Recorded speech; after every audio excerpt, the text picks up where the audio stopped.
Assalamualaikum warahmatullahi wabarakatuh. Selamat pagi anak-anak, kita bertemu kembali dalam pelajaran pendidikan agama Islam dan budi pekerti. Anak-anakku sekalian, pada pertemuan yang lalu kita telah membahas tentang meraih kesuksesan dengan optimis, ikhtiar, dan tawakal. Untuk pertemuan kali ini kita lanjutkan ke bab 8, yaitu tentang beriman kepada khodo dan khoda.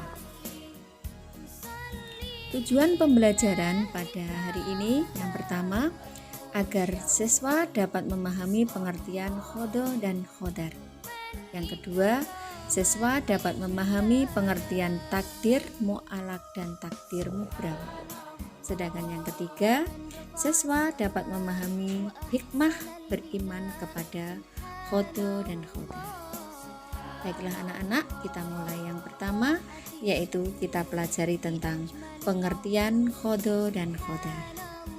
Perlu kita ketahui bersama bahwa pengertian khodo adalah ketetapan Allah Subhanahu wa Ta'ala terhadap segala sesuatu sejak zaman azali. Kalian tahu apa zaman azali itu? Zaman azali itu adalah suatu zaman dikala segala sesuatu belum tercipta.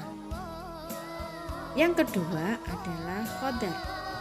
Khodar artinya perwujudan kehendak Allah Subhanahu wa Ta'ala terhadap semua makhluknya dalam kadar dan bentuk-bentuk tertentu sesuai dengan irodahnya.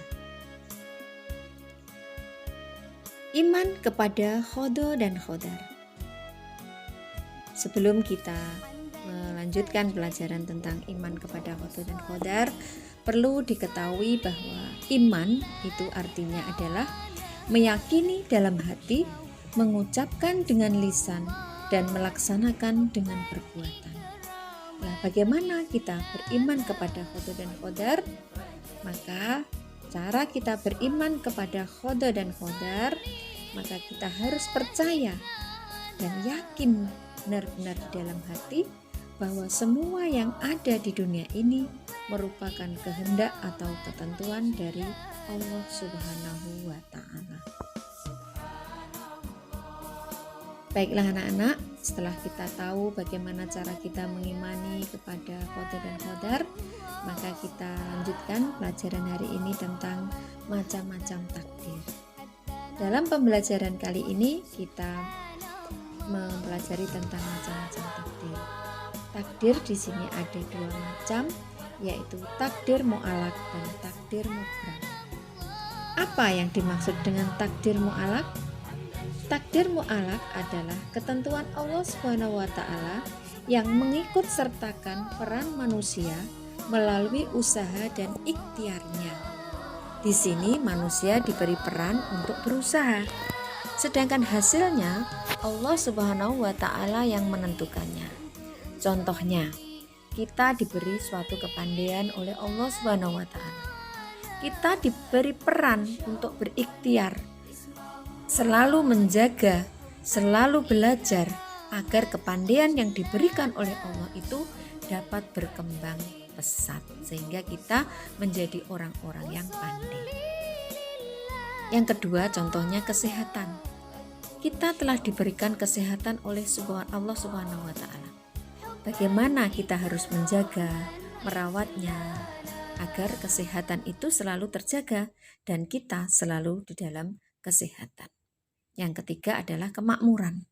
Kita telah diberi Allah kemakmuran dan kita diwajibkan Allah untuk berusaha, berikhtiar agar kita selalu menjaga kemakmuran yang diberikan kepada Allah sehingga kita dapat sukses di dalam meraih kemakmuran itu. Yang kedua adalah takdir mubram. Takdir mubram adalah ketentuan mutlak dari Allah Subhanahu wa Ta'ala yang pasti berlaku dan manusia tidak diberi peran untuk mewujudkannya. Contohnya, jenis kelamin. Jenis kelamin itu merupakan ketentuan mutlak dari Allah. Tidak ada yang bisa mengubahnya. Yang kedua adalah ajal atau kematian. Kita tidak akan tahu berapa lama kita hidup, berapa lama umur kita, karena ajal atau kematian itu merupakan ketentuan mutlak dari Allah yang manusia tidak diberi kesempatan atau diberi peran untuk mewujudkannya.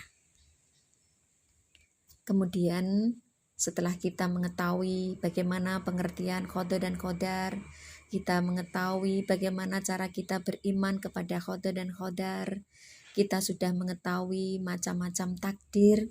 Sekarang kita belajar tentang bagaimana hikmah beriman kepada qada dan qadar. Ada beberapa hikmah di dalam beriman kepada qada dan qadar. Yang pertama adalah menenangkan jiwa. Kalau kita ikhlas menerima ketentuan dari Allah, maka jiwa kita itu akan tenang. Yang kedua, senantiasa bersikap sabar dan syukur. Kita harus selalu sabar.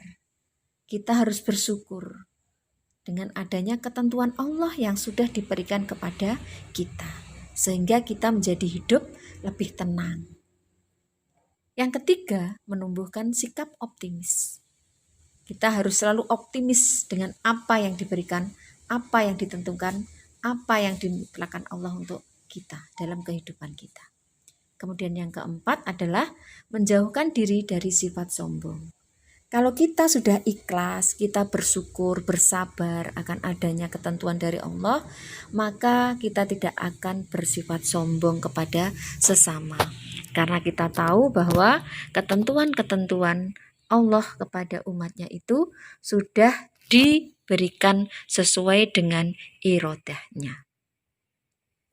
Baiklah anak-anak, untuk pelajaran kali ini kita telah belajar tentang pengertian qada dan qadar. Yang kedua, kita telah belajar tentang macam-macam takdir. Yang ketiga, kita belajar tentang beriman kepada qada dan qadar. Dan yang terakhir, kita belajar tentang hikmah beriman kepada qada dan qadar. Semoga apa yang kita pelajari hari ini dapat bermanfaat kepada kita semuanya, sehingga kita selalu menjadi orang-orang yang selalu bersyukur beriman kepada Allah Subhanahu wa Ta'ala, dan kita selalu sabar ikhlas menerima ketentuan dari Allah Subhanahu wa Ta'ala. Terima kasih atas segala perhatian, mohon maaf atas segala kekurangan. Saya akhiri. Assalamualaikum warahmatullahi wabarakatuh.